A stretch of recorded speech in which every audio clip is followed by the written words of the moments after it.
चलो शुरू करते हैं। तो देखो, मैं आज ही क्लियर कर देता हूँ कि मैं यहाँ पे एनसीईआरटी पढ़ाऊंगा। यूट्यूब के ऊपर बहुत सारा कंटेंट प्रेजेंट है पहले से ही। बहुत डिटेल में आपको पीएचडी करा देंगे 11th लेवल पे भी।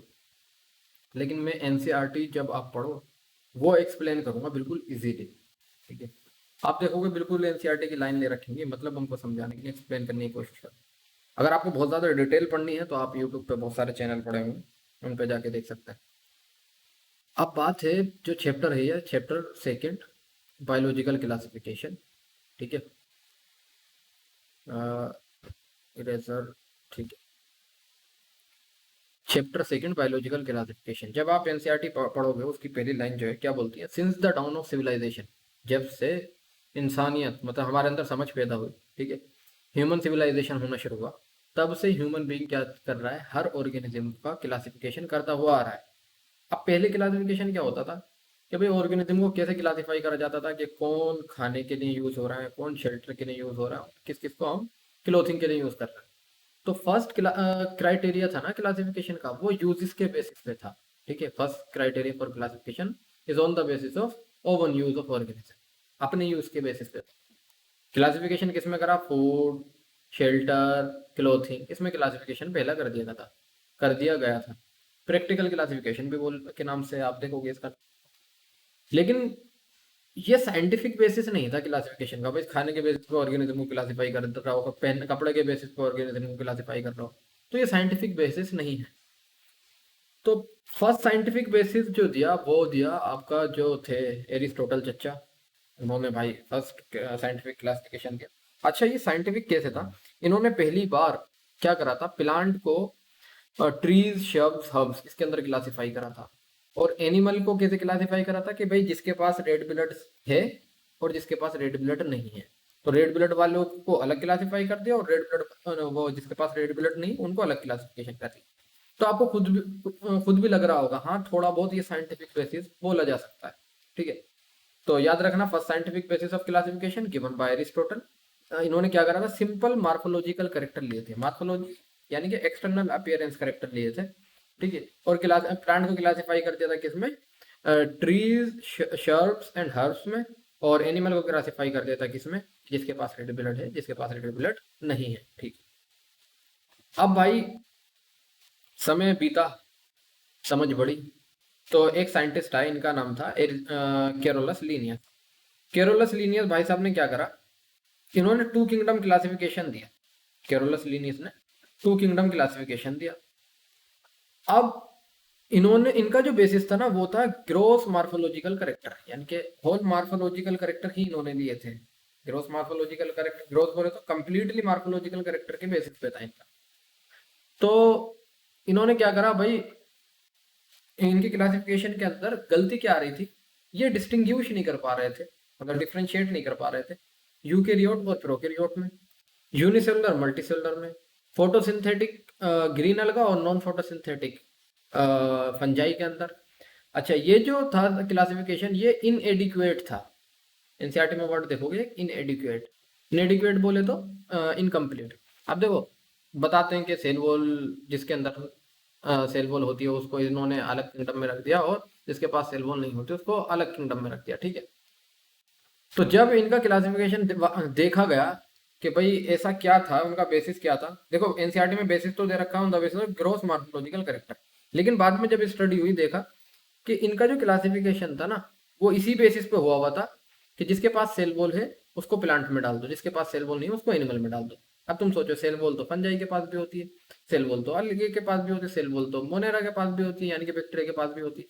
तो इन्होंने सबको किस में डाल दिया? प्लांट में डाल दिया, पर बैक्टीरिया प्लांट नहीं है। ठीक है। और अदर ऑर्गेनिज्म सब प्लांट में, और जिसके पास सेल वॉल नहीं है उसको डाला था किसमें? एनिमल में। अब फिर उसके बाद जो है, अब मैं तुमसे कहूँ कि माइकोप्लाज्मा, उसके पास सेल वॉल नहीं है, अगर सेल वॉल के बेसिस पर हम क्लासिफिकेशन करें तो क्या वो एनिमल में पहुंच जाएगा? नहीं, उसका तो किंगडम बिल्कुल अलग है, बैक्टीरिया एनिमल अलग अलग होते हैं। तो एक तो दिक्कत क्या थी, इनका जो सिस्टम ऑफ क्लासिफिकेशन था इनएडिक्वेट था, डिस्टिंग्विश नहीं कर पा रहा था eukaryote prokaryote, unicellular multicellular, photosynthetic green अलगा और नॉन फोटोसिंथेटिक अलगा में। और दूसरा क्या था कि एक जरूरत और पड़ रही थी क्लासिफिकेशन के लिए, need to include other character like, भाई क्लासिफिकेशन जब करो तो हर ऑर्गेनिज्म का जो क्लास ग्रुप हो उसके अंदर सेल स्ट्रक्चर अलग अलग हो, नेचर ऑफ होल अलग अलग हो, मोड ऑफ न्यूट्रिशन अलग अलग हो, हैबिटेट उनका अलग अलग हो, मेथड ऑफ रिप्रोडक्शन अलग अलग हो, इवोल्यूशनरी ट्रेंड से वो कैसे जुड़े हुए हैं, पहले कौन आया फिर बाद में कौन आया, ये भी एक जरूरत पड़ रही थी क्लासिफिकेशन के लिए।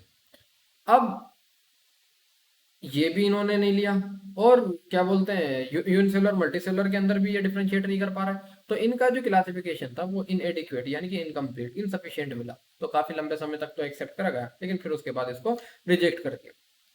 अब देखो हुआ क्या, जैसे जैसे हमारी नॉलेज बढ़ी, जैसे जैसे नए नए साइंटिस्ट आए, तो क्लासिफिकेशन नए नए अटेम्प्ट होते गए क्लासिफिकेशन करने के लिए। बहुत सारे लोग पढ़ाते हैं डिटेल में, थ्री किंगडम सिस्टम भी आया, फोर किंगडम भी आया, लेकिन एनसीईआरटी में बात नहीं कर रखी।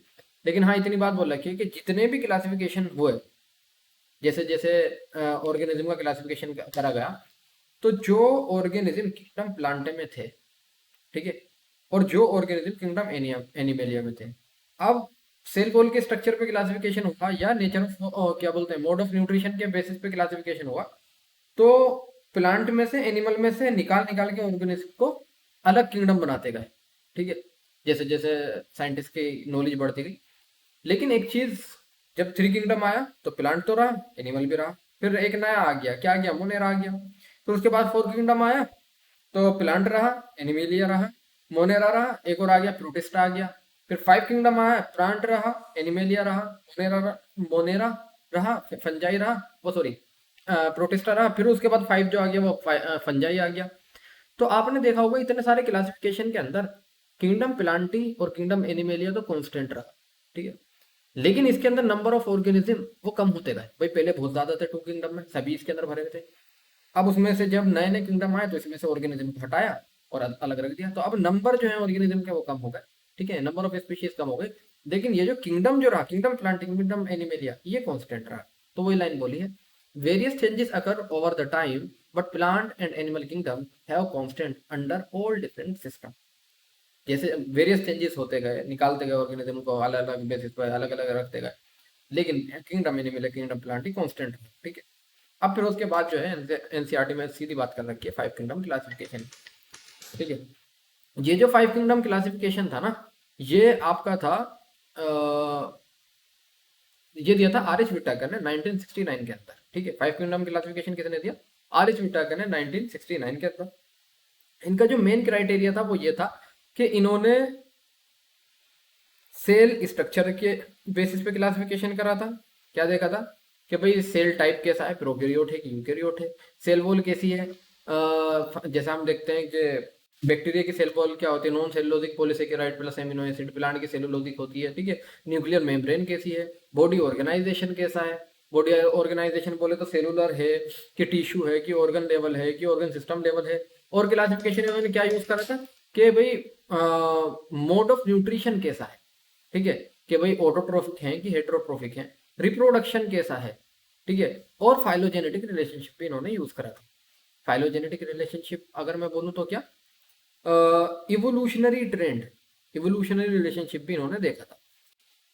अच्छा, एनसीईआरटी के अंदर एक चार्ट दे रखा है, वो बहुत इंपॉर्टेंट है, एक बार मैं खोल देता हूँ, ये रहा। इसके अंदर आप इस चार्ट को एज इट इज याद रखेंगे, ठीक है। इस चार्ट के अंदर समझने वाली बात यह है, अरे भाई पीछे होना, हाँ हो गया।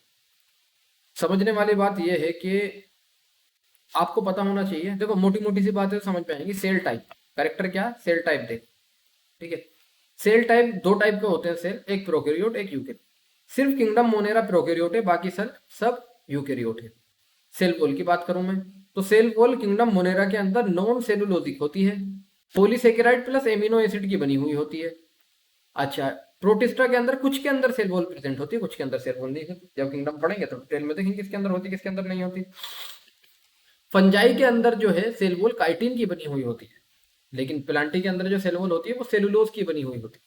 एनिमल के अंदर तो भाई सेलुलोज एब्सेंट होती है, टू किंगडम क्लासिफिकेशन के अंदर हमने देखा। अब मैं बात करूं न्यूक्लियर मेम्ब्रेन की, तो न्यूक्लियर मेम्ब्रेन भाई प्रोटिस्टा अगर सेल है तो उसके अंदर तो न्यूक्लियर मेम्ब्रेन एब्सेंट होती है, बाकी सब में प्रेजेंट होती है। बॉडी ऑर्गेनाइजेशन की देखो, दो जो है सेलुलर है, यानी कि यूनिसेलुलर वगैरह मिलेंगे इसके अंदर, और जो ये जो है multi cellular loose tissue, tissue organ और tissue organ, organ system level of organisation. बात करूं मैं मोड ऑफ न्यूट्रिशन की, अब प्रोटिस्टा के अंदर दोनों टाइप के मिलते हैं, ऑटोट्रोफिक, हेट्रोट्रोफिक। ऑटोट्रोफिक बोले तो कीमो सिंथेटिक, फोटोसिंथेटिक, और हेट्रोट्रोफिक के अंदर सेप्रोफाइटिक, पैरासाइटिक। इसके अंदर बात करूं प्रोटिस्टा के अंदर, इसके अंदर ऑटोट्रोफिक मिलते हैं, फोटोसिंथेटिक, कीमोसिंथेटिक नहीं, और हेट्रोट्रोफिक, हेट्रोट्रोफिक में दोनों मिल जाएंगे। और फंजाई के अंदर सिर्फ हेट्रोट्रोफिक मिलते हैं और दोनों मिलते हैं। प्लांटी जो होते हैं वो ऑटोट्रोफिक होते हैं, अपना खाना खुद से बनाते हैं। और जो आपके एनिमल होते हैं वो हेट्रोट्रोफिक होते हैं, उसके अंदर होलोजोइक और सेप्रोफाइटिक। इसके अंदर आप मुझे बताना कि ये होलोजोइक और ये सेप्रोफाइटिक, इन सब का क्या मीनिंग होता है, क्या मतलब होता है, आप मुझे कमेंट में बताओ। अगर आपको नहीं पता तो मैं आपको इसका जवाब दूंगा, ठीक है। अब मैं बात करता हूँ आगे की। फिर उसके बाद जो है ना क्लासिफिकेशन, चलो ये तो हमने देख लिया ओवरऑल। हम आर एच टाकर क्लासिफिकेशन पढ़ते, पहले एनसीईआरटी में नहीं था, अब जो 2018 के बाद से एनसीईआरटी आने लगी। उसके अंदर एक और बात लिखी हुई है कि भाई थ्री डोमेन सिस्टम, क्या बोला, थ्री डोमेन सिस्टम भी की भी बात करी गई। इसके अंदर हुआ क्या, जो किंगडम मोनेरा था ना, उसको क्लासिफाई कर दिया दो डोमेन के अंदर। एक डोमेन का नाम लिया आर्किया, दूसरे का नाम दे दिया बैक्टीरिया, और तीसरा डोमेन यूकेरिया हो गया। बस इतनी सी नॉलेज है, ये इंट्रोडक्टरी पार्ट है। आगे जो है मैं नए लेक्चर के अंदर किंगडम मोनेरा स्टार्ट करूंगा और उसको प्रॉपरली खत्म करूँ। देखो सिर्फ एनसीईआरटी, अब एनसीईआरटी पढ़ो आप, टाइम समझ में आएगा, ठीक है। बहुत ज़्यादा डिटेल में कि भाई बीएससी कराऊं यहीं पर ही, मास्टर करा दूं, तो ऐसे मास्टर डिग्री नहीं होती। 11th में हो या कंपटीशन की तैयारी कर रहा हो, इतना पूछा जाता है तो इतना ये पढ़ो, ठीक। नोट्स देख लेना, ये इस पे से एज इट इज उतार लो, और अगर आपको चाहिए तो मेरे को बता देना कमेंट बॉक्स में, ठीक है। भाई इधर आना, ये लो।